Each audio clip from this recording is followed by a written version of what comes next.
Welcome back to our investor real estate series, and we're here with Jason Coleman. Welcome back, Jason. Thanks for having me. Jason's with Amplify Real Estate, and we've gotten to know Jason through the last couple of episodes. You know, his business, who he is, his story. But one of the things that I want to hit on this time, and it's something I'm big on passion and things that motivate us and what makes us passionate.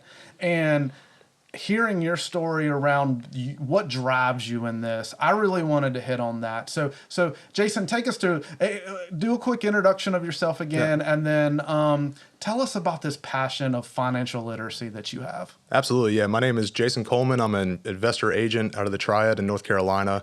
Really crazy about just investing in yourself, investing real estate, self-development, and I'm crazy passionate about financial literacy. Right, that has really become a part of my personality over time. And I got into this world about 5-6 years ago, investing, and started realizing that investing is really, the more you understand about finances, that's power, right? There's utility to that. And I used to think, not used to. I mean, still to this day, I mean, money's a taboo topic. Nobody talks about it. I know we've talked off camera of like, I think society in a way is kind of set up to not discuss finances in school and college for a reason, right? This is set up so you work 30, 40 years of your life, 9 to 5, and then that's it, right?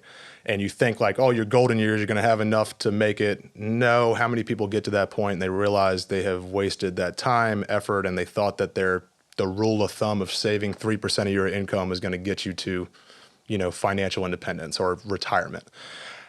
That's when I started, when real estate hit me in the face, I started opening up my mouth a little bit more on like finances. My parents never taught me anything about finances. They refinanced, they bought a new car every few years or used car or whatever. Like it was definitely a paycheck to paycheck model. We did not, it's not like we were like living poor by any means, but it was definitely there was no long-term, there was no talk about value, no talk about money being really a tool to get you to where you need to be and where you want your family to be. So I started broadcasting this, and I said, you know what, it's weird, like talking about money is taboo, and I think that's a societal thing, but I'm going to start talking about this. I'm going to start intentionally in the conversations and the people that I'm around talking about finances on this is what I've learned, right? And early on, it was just living below your means. What's an asset? What's a liability? Investing in a low-cost index fund. And if you do that for 30 years, you will retire a millionaire and you'll be fine, right? Real estate hit us. That definitely amplified our investment returns, our growth, our portfolio. And with Amplify, my motto is financial independence amplified, because I don't talk about anything that I haven't done myself, that I haven't learned myself. I'm a big picture kind of guy, and I really I like to have the conversations about financial literacy because I've seen the impact it's had in my life. I've seen the impact it's had in the people that I love around me, friends, family. We talked off camera about my little sister, like saving the vast majority of her income because, you're single, no kids, like save that money aggressively, invest it aggressively when you're younger. Most people think like, well, I'll just learn about investing when I make more money or when I get older. That's not the case. You and I have children. When that kid comes out, even though I like know the value of money, and I still like, when she wants something, it's so hard to say no. Your bills get bigger and bigger. So like, I'm crazy about utilizing whatever stage in your life and investing intentionally during that stage, right? Do not think, well, I'll make more money in 10 years, I'll invest then. The statistics show you make more money, you spend more money. That's it, right? So that's why I created my Amplify group, is we talk about financial literacy, different, credit card hacking, debit, credit, assets, liabilities, income, bills, how to track your net worth, all of the real nitty-gritty stuff that you need to build a solid financial foundation. And what I have found is the more I open up about it, the more people will open up about it. Because I think internally everybody, I've had friends that I've like lost friends in this business of like, they they think, oh, you're all about money or something. I'm like, no, I would argue you're actually more about money than I am, because you're a slave to that paycheck, right? When I have built something and I'm intentional about building a foundation that is going to be a perpetual money printing machine for me and my family, I want everybody to know what that feeling feels like. When, we can take a 6-month trip to RV like that, if I never sold another house today, my family would be fine. That right there is true security versus when I lost my job, paycheck to paycheck, or most of the people that are living paycheck to paycheck. If you lose your job, your one source of income, that's a game-changing situation. Now you're in a dire straits. Now you have to pick the next job that comes along that you're probably going to get paid less than you should. You don't understand. The more you know about finances, the more you understand that, hey, the 3% raise that you got last year did not even keep up with inflation, with your living expenses. And we're no longer in a time like our parents or by our grandparents where you could work a 9-to-5 job and not invest. You had a pension, you could just save your money and retire with $500,000, $1 million, and you'd be okay, right? $1 million today, people love to say like, I don't know, like you're a millionaire. I'm like, think about your expenses for a minute. If you're spending $80,000 a year or whatever it is, how long is that going to last if you just have $1 million, right? And I teach this in my classes of just, it's not just your net worth, it's your cash flow. It's an all-encompassing, what do you need to do in order to get your family, yourself and your family to a point where you're insulated from whatever happens. And I think that's true security. And that's why again, early on, I was very nervous about it. I was very hesitant to bring this stuff out publicly or talk. But there have been plenty of people within my life, within my circle, that I have truly impacted their life, that they have more freedom than they ever had before. Just when I showed up 4 years ago, 5 years ago and said, hey, it's going to be nerve-wracking to buy your first owner-occupant house, your first investment property, whatever. And when they come back to me and say, a year later and say, let's buy another one. I love the whole light bulb moment where they realize the more you just invest in yourself and truly invest, the more that net worth, the more that cash flow, the more freedom, you start understanding how money moves and operates. Your world really does open up. And that's why that is truly my passion. I know it's a weird passion, but I just really I think that so many people I don't know, if there's one thing you can focus on, you want to focus on your family, you want to focus on your relationships, but if you focus on your finances and learning how money moves and operates, there's nothing bad could come from that. Only positive, only good stuff can come from that, right? And that's why I have my meetups. Let's have an open discussion. We celebrate our financial wins of the last month every time we meet up. People are clapping when they pay off their car, pay off their credit card debt. And I just love that environment of celebrating these financial wins versus somebody buys a new car and they post on social media and you get 1,000 likes because, oh, cool, now you're in debt for the next 6-7 years and that car is worth half as much as it was when you bought it. Why we're in this whole keeping up with the Joneses environment and just, again, that social media kind of highlight reel when you don't even know what's under the surface there, right? So I'm crazy about it. And luckily I have a partner, my wife, who we have seen eye to eye from the very beginning. There was no I make the money, you spend all the money, or vice versa, or whatever. She, she's fine, everything's fine, but she totaled her car. She got hit by a box truck, everything's fine health-wise. She totaled her 2008 Corolla 3 months ago. And instead of going out and buying a Beamer, a Lexus, which she knows that we're able to do. We could go out and buy it. We could buy it in cash, buy it in finances or whatever. That car was her baby. She cried when I told her, look, they're going to total the car. Get used to it. Get over it. She decided to keep it. We kept the salvage title. The car's worth nothing. It was basically worth nothing. They gave us a $4,000 check. We took it to Mako for $1,400, put a new bumper on there and sprayed it. It looks like a brand new 2008 Corolla. That is a financial win. We could buy another rental property with the money we saved. We could buy 2 or 3 rental properties with the money we saved. And so many people in our world are just going in this direction of just buying depreciating assets, buying, the social media highlight reel, going on trips you can't afford, and then paying credit for those versus you don't get any sort of respect or likes, quote unquote, going the direction we're going, where it's financial independence and the freedom that financial independence provides, which is why I'm crazy about talking about it and meeting religiously about it. Yeah. Understand. So I'm with you. And I don't get why we don't treat finances more like our health. Okay. Yeah. I'm going to say something that probably isn't going to go over very well, Go for but it. at the end of the day, money is a necessity. Money's kind of like, not for lack, just money's kind of like the blood that's in our veins. Yeah. If we don't have the blood in our veins, we can't live. If we don't have money, if we don't have this resource, then we can't buy food. Right. We don't have shelter. We don't have anything. So I don't understand why they haven't made finances more like health. It's almost like they keep it away from us, like you said. But it's intentional for sure. I mean, people love to say like money doesn't buy happiness, and I'm like, it doesn't, but it's a tool. It's a lot easier to really live your life and be really just happy, overall happy when you don't have to worry about shelter, food, clothing, and your kids, your family's provided for. That is we talked earlier about marriage.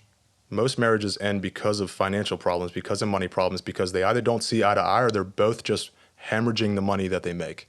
They don't realize.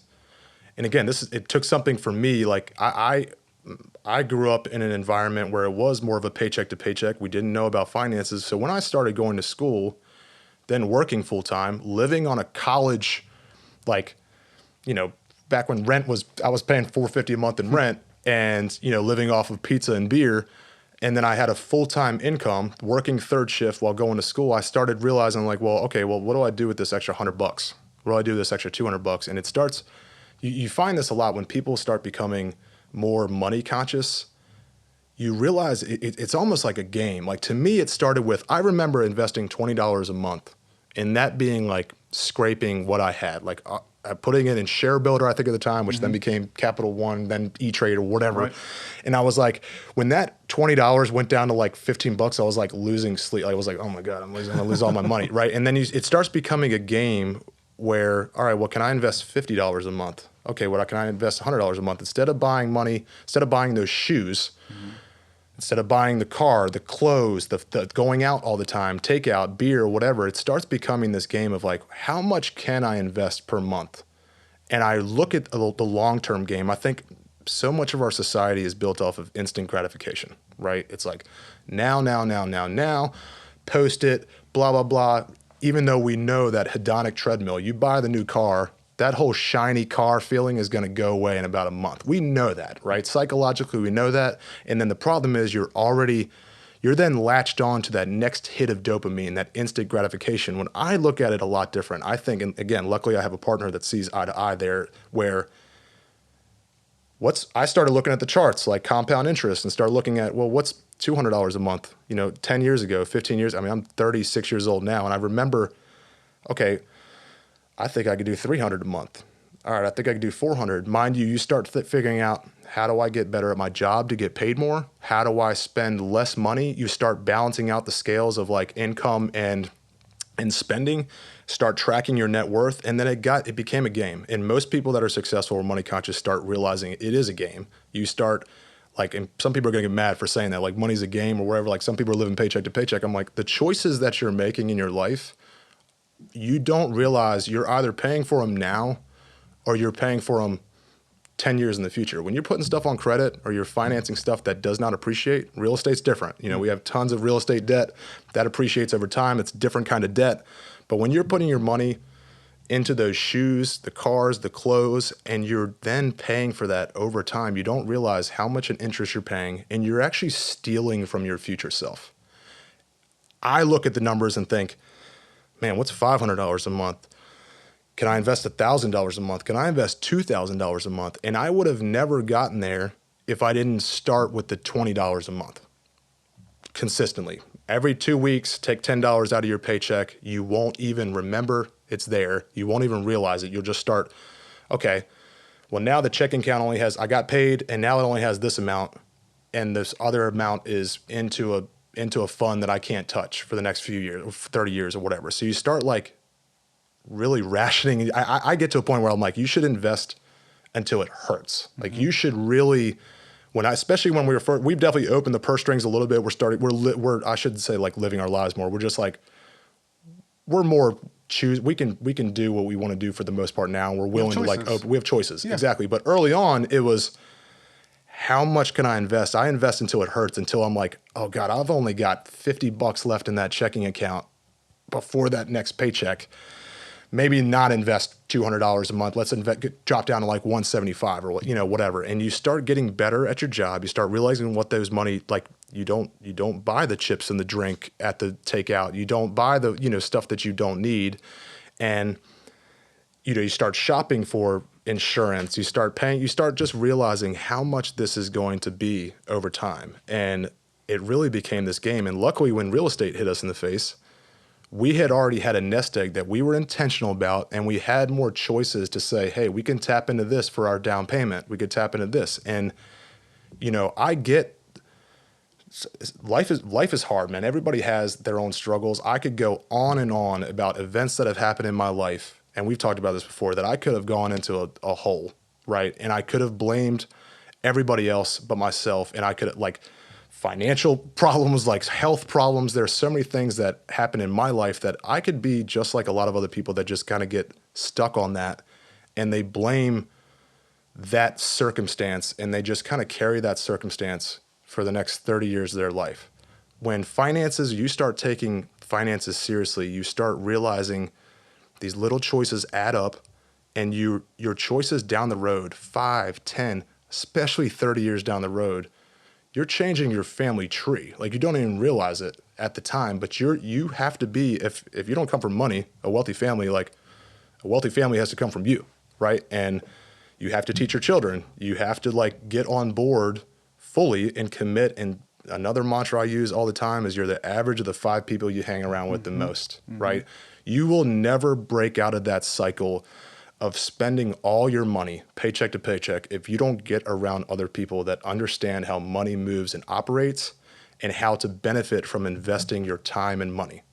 Most people just work for a paycheck. When you become you make that mental switch to like, I am going to be wealthy. You start realizing that it's not just time is money. Money is time. The more money you have, the more net worth you have, the more cash flow, the more assets you have, the more time I get to spend with my family, with my daughter, and not thinking, I got to go to work at this time, or I got to get this much overtime hours this week, or yada, yada, yada. You'll never get there if you don't make that conscious choice to, I'm going to change, and I'm going to make these little choices add up, and I'm going to delay the gratification for a few years. And luckily we did that for a decade. We just lived well below our means, investing at the time 10% of our income, then 20, then 30, then 40. There were times we were taking half of our income and dropping it into the index fund, and that's just what you have to do. You have to learn about finances and just methodically get better. Right. And your world will open up. I can guarantee you there's just not a drawback for learning more about money. Yep. Well, we talk in some of our other, whether it's podcasts or one of our other videos we've done, you have 2 resources. You have time and money, and basically they offset one another. If you need more time, it's going to cost money. If you need more money, it's going to cost time. And that's basically what it boils down. That is literally the basics of how that works. Right. But another thing you mentioned about, how just talking about money is taboo. We proved it by I said, well, I'm going to say something that people aren't going to like. Right. You said the same thing. Right. Like, if it wasn't taboo, we wouldn't feel that way. Right. So, yeah, we need to get out there and we need to talk about it more. And thank you, brother, for actually bringing this to people out there. I want to ask you your meetup. So tell us a little bit about it.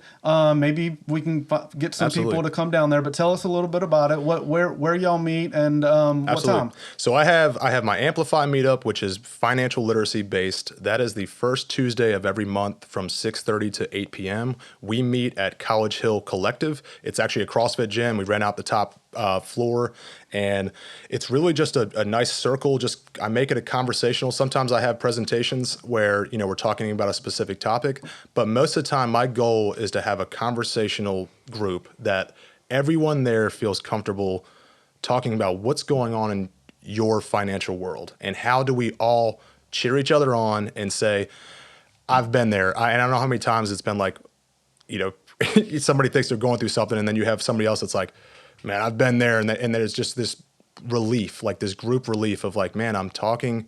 I don't know how many times our members say, man, I've been looking for something like this. Like, no, why is nobody talking about this stuff, right? Because they aren't. So yeah, that's the first Tuesday of every month, 6:30 to 8 p.m. consistently. And I also have my Pints and Properties meetup, which is real estate investing specific. That is more of a presentation style. We get pretty high level speakers come in and talk about different types of strategies, seller financing, how to buy a business, subject to all different types of real estate investing strategies. That is once a month, the last Wednesday of every month from 6 to 8 p.m. That is at Pig Pounder Brewing. And yeah, last Wednesday of every single month. That, again, it's maybe 30 minutes, 45 minutes of a presenter talking their strategy, and then it's networking for an hour or so until it fizzles out. 6 to 8 p.m. typically lasts till 9:30 every single time. Come grab a beer, come talk finances, talk real estate investing. If you don't get around other people that are talking about that, you will never launch. You will continue saying, oh, 5 years down the road, or when I make more money, you'll just keep telling yourself that, like, oh, my world will change. How many of you that are listening where your life is exactly the same way as it was a year ago, 5 years ago, 10 years ago?